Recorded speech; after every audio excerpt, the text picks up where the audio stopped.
আমাদের দেশে দুইভাবে বন্যা হয়, একটা প্রাকৃতিক, একটা কৃত্রিম। এটা কি প্রাকৃতিক কিনা সেটার উত্তর আপনারা সবাই জানেন, কিছু বলার নাই আমার।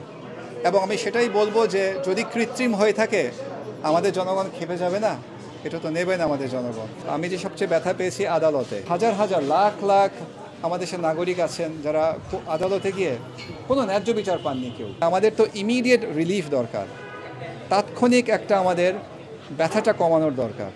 তার জন্য আমি আহ্বান করি যে বৈষম্য বিরোধী ছাত্রদেরকে আদালতে যেন ওনারা থাকেন। এটা অত্যন্ত গুরুত্বপূর্ণ আমাদের ছাত্রদের আদালতে থাকা। 250-টিরও বেশি ডিজাইন অপশন নিয়ে ওয়ালটন স্মার্ট ফ্রিজ, বোঝে আপনার প্রয়োজন। সরি ভাই, আমি এই দেশকে এই পর্যায়ে এই আন্দোলনে আনতে পারিনি। আমি বয়স হয়ে গেছে, ওরাই এনেছে, আমাদের পরের প্রজন্ম। অ্যাবসোলুটলি ওদের কথা শুনতে হবে এখন থেকে।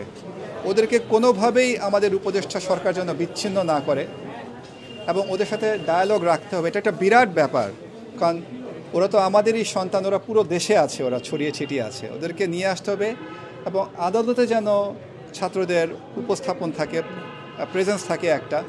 যেন আমি ফ্র্যাঙ্কলি বলবো যে অকাম কুকাম হয়েছে আদালতে, অনেক টাকা পয়সার হাত বদল হয়, এগুলা আপনারা জানেন, ওপেন সিক্রেট। এগুলো যেন কমতে কমতে শূন্য হয়ে যায়, আমি সেটাই আশা করি। আমি পাইনি কোনো নিরাপত্তা তখন, তারপরে র্যাব এসে আমার দরজা ভেঙে আমার মেয়েটাকে নিয়ে গিয়েছিল আমাকেও।